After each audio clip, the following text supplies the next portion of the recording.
Peut-on modifier son propre passé? On pourrait plier cette question en une seconde, en la qualifiant d'absurde et en y répondant par la négative.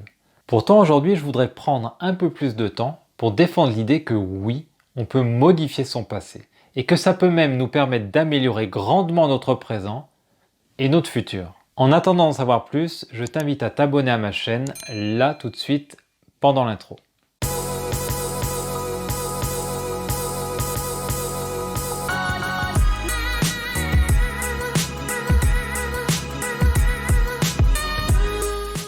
Bonjour, je suis Xavier, je publie chaque semaine une vidéo dont l'objectif est de proposer un changement de regard sur un aspect de notre vie, pour changer concrètement notre quotidien. Si tu veux recevoir chaque semaine la fiche synthèse de ma dernière vidéo, il te suffit de cliquer sur le lien dans la description. Alors pour commencer, c'est quoi notre passé? Mettons-nous déjà d'accord là-dessus. Pour être le plus factuel possible, je dirais que notre passé, c'est la somme des milliards de moments présents que l'on a vécu depuis notre naissance, voire avant, jusqu'au moment présent actuel. Top! Là, quand j'ai dit top, c'est mon passé maintenant du coup. Vu comme ça, on enrichit à chaque seconde notre passé, qu'on le veuille ou non. Mais on ne va pas être en mesure de venir modifier une seconde qui s'est passée en 2010, ou même il y a une minute. Ça me semble clair. Mais regardons les choses autrement. Notre passé, c'est aussi et surtout une histoire que l'on raconte et que l'on se raconte sur la base de ces milliards de moments présents. Tenez, par exemple, c'est souvent qu'on est amené à raconter son passé professionnel. Si je devais faire une vidéo pour raconter mon passé professionnel sur cette chaîne YouTube, je pourrais dire quelque chose du type: j'ai fait une formation initiale d'ingénieur en agroalimentaire, je me suis vite rendu compte que ce n'était pas l'alimentaire qui m'intéressait, mais plutôt l'humain. J'ai du coup bifurqué vers l'humain par le biais de l'humanitaire, en faisant mon stage de fin d'études dans une ONG, plutôt que dans l'industrie. Cette expérience m'a amené à continuer à me former dans la nutrition et à mettre un pied dans la recherche scientifique. J'ai ensuite travaillé pendant une quinzaine d'années dans la recherche, à étudier les liens entre les comportements alimentaires et la santé. L'idée était très simple: comment favoriser la santé humaine par le biais de modifications comportementales liées à l'alimentation. Mais au final, même si l'exercice de la recherche est passionnant, je me suis toujours trouvé trop loin de l'autre, de l'humain.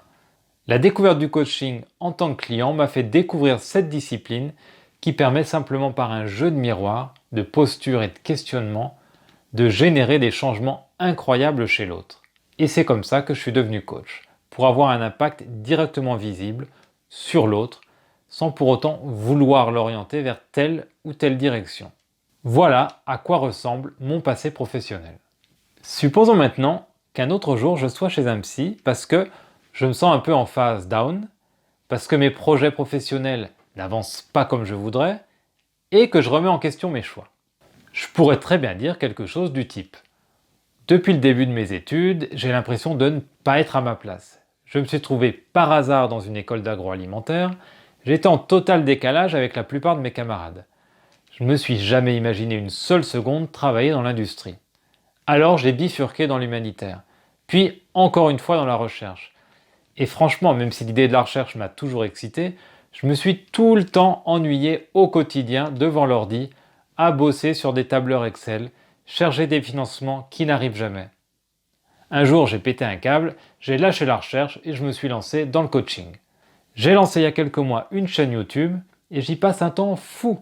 Malgré tout ce travail, mon nombre d'abonnés et de vues ne décolle pas comme je voudrais. Aujourd'hui, je suis découragé, je me demande si je ferais pas mieux d'arrêter ma chaîne. Voilà à quoi ressemble mon passé professionnel.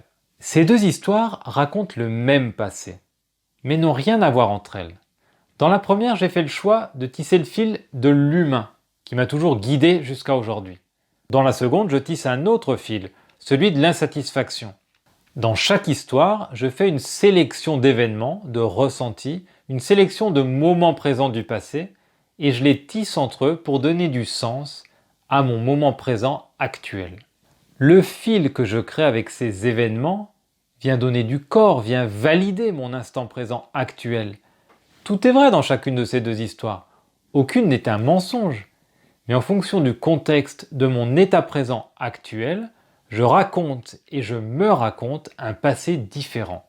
Si j'avais fait une autre sélection pour valider le fait que j'ai envie, au moment présent, de me voir ou de me montrer comme un aventurier, j'aurais raconté toutes les petites aventures, anecdotes extraordinaires que m'ont permis de vivre mes expériences pro au Mexique, au Cameroun, à La Réunion, etc., etc.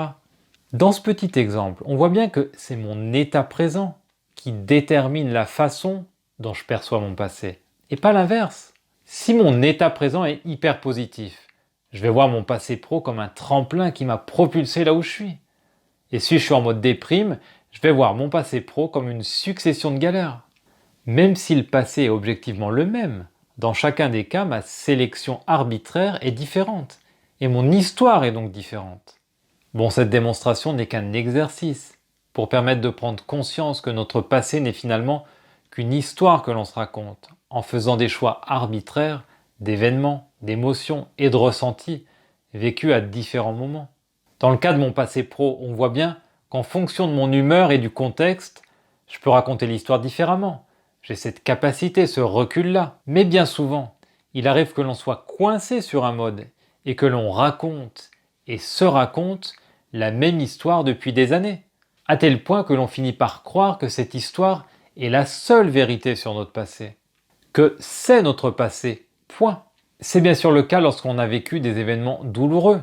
La charge émotionnelle associée à un décès, à une rupture ou à des événements violents est tellement importante et toujours présente que l'histoire que l'on va se raconter va inéluctablement toujours inclure cet événement et donc constamment teinter notre passé de cette émotion.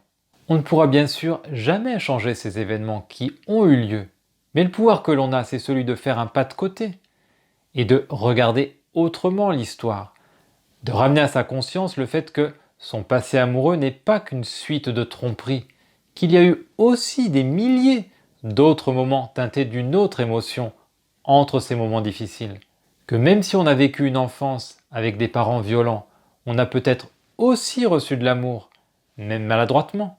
J'apporte pas vraiment de solution, et je dis pas que c'est facile à faire, mais je pense que en faisant ce geste conscient de regarder l'histoire que l'on a l'habitude de se raconter depuis des années, et d'essayer de se la raconter autrement, en prenant conscience des éléments que l'on choisit de sélectionner pour construire cette histoire, pour tisser le fil.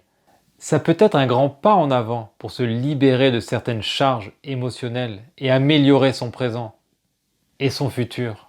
En faisant le choix d'apaiser la relation avec ses parents ou avec un ami, là, maintenant, dans le présent, on va mécaniquement modifier la teinte de toute notre histoire avec ces personnes. En changeant le présent, on va donc modifier le passé et le futur.